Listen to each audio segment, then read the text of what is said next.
तो as commissioner of Garhwal Uttarakhand, ये मेरी रिस्पॉन्सिबिलिटी है कि लॉ एंड ऑर्डर मेंटेन रहे। एक सिविल सर्वेंट की लाइफ में बहुत सारे इमोशनल चैलेंजेस भी आते हैं, पर कोई कंफ्यूजन नहीं होता। वाली हेल्प के लिए थैंक यू। कॉन्स्टिट्यूशन आपको रास्ता दिखाता है। मैम, पॉलिटिशियंस का कितना इंटरफेयर रहता है? तुम्हारी मम्मी को पता है कि उनको वो अपना अल्जाइमर्स की काम बीमारी करते हैं और आप अपना, पर दोनों का मकसद एक ही होता है। मैम लास्ट अटेम्प्ट तक आते आते मोटिवेशन को कैसे हम आप रखें? ये बहुत अच्छा सवाल है। मैंने खुद ही काफ़ी अटेम्प्ट्स लगाए क्लियर करने में। फियर और फ्रस्ट्रेशन इस जर्नी के फेलो पैसेंजर्स हैं और ये रहेंगे ही। तो अपनी जर्नी पे फोकस रखिए और फेलो पैसेंजर्स से बात करने की ज़रूरत ही क्या है। पर मैम, इतने सारे फेल अटेम्प्ट्स के बाद क्या कभी ऐसा फील नहीं हुआ कि अब प्रेशर बहुत ज़्यादा हो रहा है, अब गिव अप कर देना चाहिए? ये सवाल मेरे दिल के बहुत करीब है।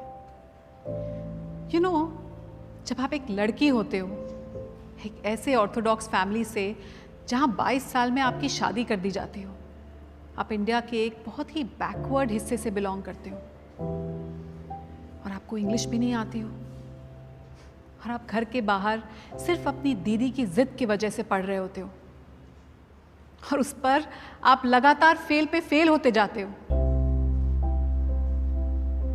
तो हाँ, हर रोज लगता था कि गिव अप कर दूं, और शायद कर भी देती, एक्चुअली डेफिनेटली कर देती।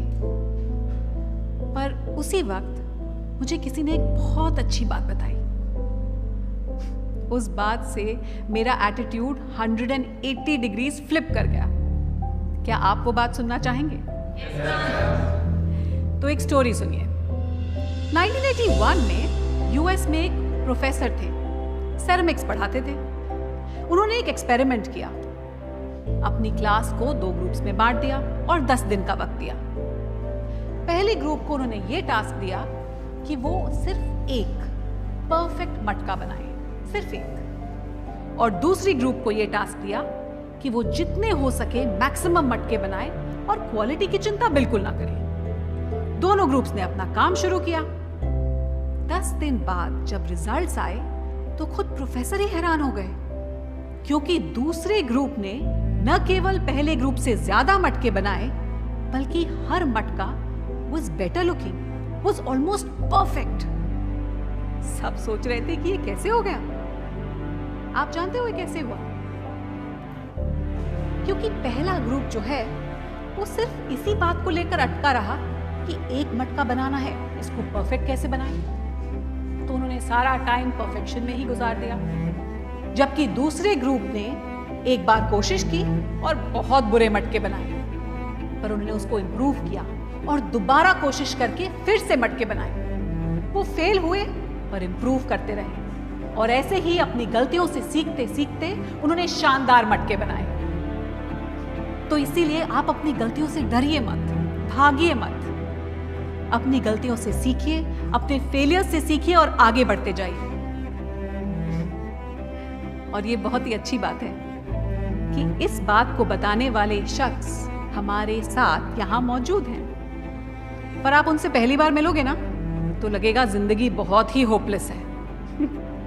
पर Prakash sir, it worked for me. बेटा you were lucky.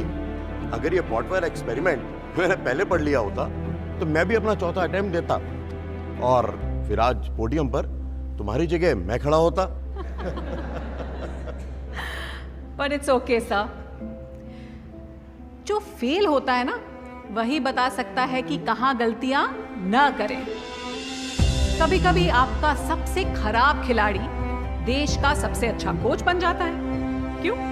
Average player ही बोल देते बेटा। तो आप सब डटे रहिए, फेलियर से मत भागिए, क्योंकि फेलियर ही आपको सिखाता है और फेलियर ही आईएएस बनाता है। आप सब लोग पोएम्स तो पढ़ते होंगे मोटिवेट होने के लिए। तो मेरा एक फेवरेट पोएम की एक फेवरेट पंक्ति आप लोगों के साथ शेयर करती हूँ कि कौन कहता है आसमान में सुराख हो नहीं सकता। कौन कहता है कि आसमान में सुराख हो नहीं सकता। एक पत्थर तबीयत से उछालो यारो। हाँ।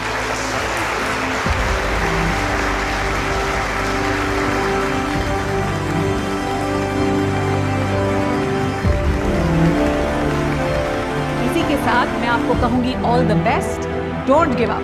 Thank you.